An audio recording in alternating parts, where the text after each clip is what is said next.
के सैनिक उत्तर प्रदेश पुलिस परीक्षा से संबंधित महत्वपूर्ण बिंदुओं पे आज हम चर्चा करेंगे। बहुत सारे हमारे छोटे भाइयों का ये इंतजार है कि उत्तर प्रदेश पुलिस परीक्षा का रिजल्ट कब आएगा। तो रिजल्ट आने में अभी भी आप 1 से 1.5 महीना का आप इंतजार कर रही है, यानी दिवाली बाद आपको रिजल्ट सुनने को मिल सकता है, क्योंकि रिजल्ट से पहले बहुत सारी तैयारियां की जा रही है, यानी प्रशिक्षण देना, ट्रेनिंग देना है। तो जिन को ट्रेनिंग देना है वो स्वयं अभी प्रशिक्षण में लोग प्रशिक्षण ले रहे हैं, जिससे कि सुगमता पूर्वक आपको प्रशिक्षित करके एक अच्छे पुलिस बना करके उत्तर प्रदेश की सुरक्षा का बागडोर आपके हाथों में सौंप दी जाए। तो आइए हम थोड़ा सा ये देखते हैं कि इसमें जो पुलिस परीक्षा से संबंधित कुछ शारीरिक मानक परीक्षण तय किए गए हैं। जिन भी छात्रों का कट ऑफ, उन्हें ऐसा लगता है कि मेरा कट ऑफ आ सकता है, क्योंकि कट ऑफ का भी मैंने एक वीडियो जारी किया हूं, उसका भी डिस्क्रिप्शन बॉक्स में उसका लिंक मैं डाल दूंगा। आप देख सकते हैं कि आपका कट ऑफ क्या वहां पहुंच रहा है कि नहीं। तो वो लोग अभी से ये फिजिकल की तैयारी करना शुरू कर दें। कौन फिजिकल की तैयारी करेगा, किसकी हाइट कितनी है, कितनी सीना है, उस सब का हम आज जिक्र करने वाले हैं। तो आइए सबसे पहले हम देखते हैं कि ऊंचाई, यानी हम कह सकते हैं जो भी अभ्यर्थी इसके लिए परीक्षा दिया है उसकी हाइट यानी उसकी ऊंचाई कितनी होनी चाहिए। सामान्य, अन्य पिछड़े वर्ग और अनुसूचित जातियों के पुरुष अभ्यर्थियों के लिए, यानी हम कह सकते हैं कि जनरल और ओबीसी और एससी, यानी तीनों कैटेगरी के लिए पुरुष हाइट 168 सेंटीमीटर, यानी न्यूनतम 168 सेंटीमीटर उनकी हाइट होनी चाहिए। अधिकतम चाहे जितना हो जाए, कोई परहेज नहीं। और पुरुष के लिए चेस्ट, यानी इन जो कैटेगरी के अभ्यर्थी हैं 79 सेंटीमीटर, 79 सेंटीमीटर आपका सीना होना चाहिए न्यूनतम, अधिकतम चाहे जितना हो जाए। और उसे फुलाने पे 84 सेंटीमीटर। यह कंफ्यूजन में मत रहिएगा कि हमारा तो 85 नहीं 88 सेंटीमीटर सीना है तो मुझे फुलाना ही नहीं पड़ेगा। 5 सेंटीमीटर सीना को फुलाना अनिवार्य है। तो इसलिए मैं बता रहा हूं न्यूनतम आपका 79 सेंटीमीटर ये चेस्ट होना चाहिए और इसे फुलाने पर 84 सेंटीमीटर होना चाहिए। ये न्यूनतम मानक है। अगर आपका सीना 80 सेंटीमीटर है तो आपको फुला करके 85 करना पड़ेगा। आपका 85 सेंटीमीटर है तो फुला करके उसे 90 सेंटीमीटर करना है। अरे हम कह सकते हैं न्यूनतम 5 सेंटीमीटर सीने को फुलाना अनिवार्य है।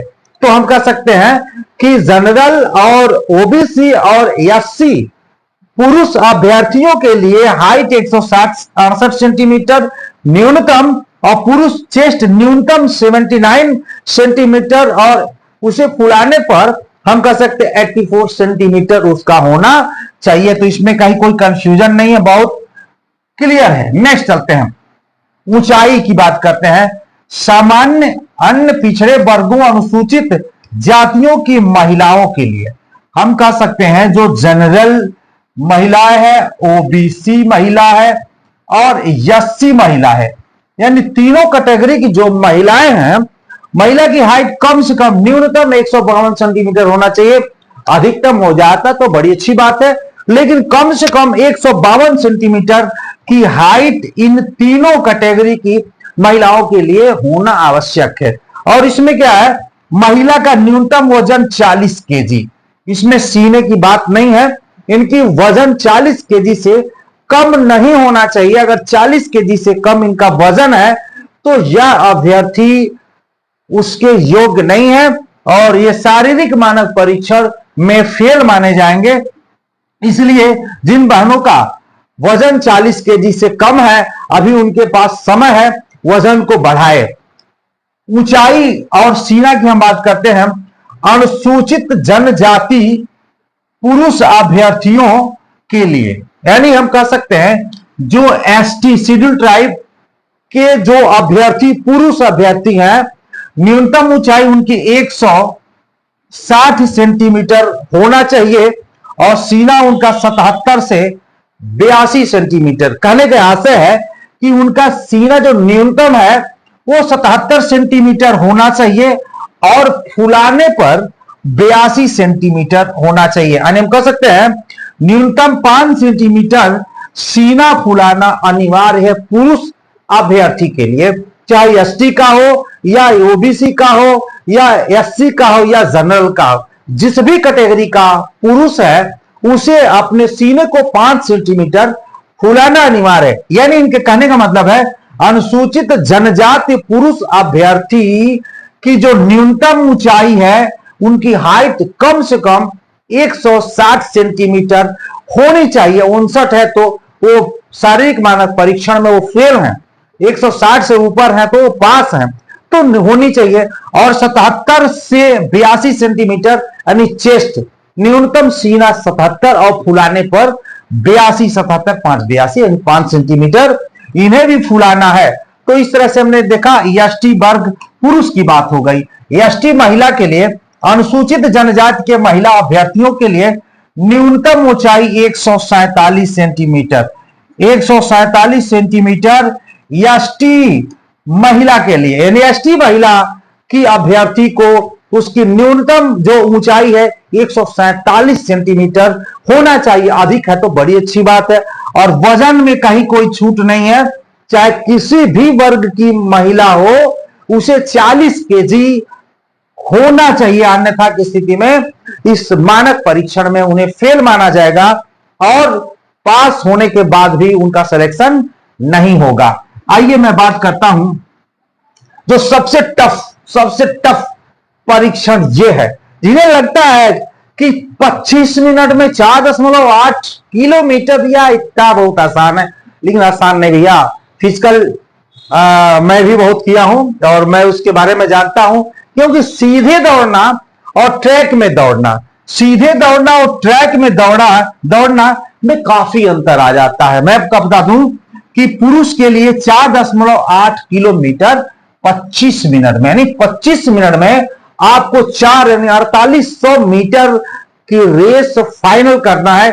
ऐसा नहीं कि आपने 20 मिनट में फाइनल कर दिया तो आपको एक्स्ट्रा अंक मिल जाएगा। ये क्वालिफाई है, कम से कम आपको क्वालिफाई यानी 25 मिनट में 4.8 किलोमीटर 4800 मीटर रेस आपको कंप्लीट कर देना है। चाहे 24 मिनट में करिए या 25 मिनट में करिए, आप करिए। अगर नहीं करते हैं तो आप फेल माने जाते हैं। महिला के लिए 2.4 किलोमीटर यानी 2400 मीटर 14 मिनट में इन्हें रेस को पूरा करना। 14 मिनट में महिलाओं के लिए, 14 मिनट में, और पुरुषों के लिए 4.8 किलोमीटर 25 मिनट में दौड़ पूरी करनी है। मैंने बता दूं फिजिकल आर्टा प्रकृति का मेरिट केवल लिखित पर बनेगी, यानी आपका जो सिलेक्शन होगा वो लिखित परीक्षा के आधार पे होगा। ये केवल क्वालिफाई है, यानी आपको क्वालिफाई करना है। अगर इसे क्वालिफाई आप नहीं कर पाते हैं तो आप जितना ज्यादा आप नंबर पा जाइए, यानी 300 में 300 अंक पा जाइए, आपका सिलेक्शन होने वाला नहीं है। अब मैं आपको बताऊं कि सबसे बड़ी जो डीमेरिट है, हमारे जो बच्चे हैं, अभ्यर्थी हैं, वो दौड़ में फेल क्यों हो जाते हैं। आप देखे होंगे, आइए मैं थोड़ा सा ट्रैक पे आपको बताता हूं।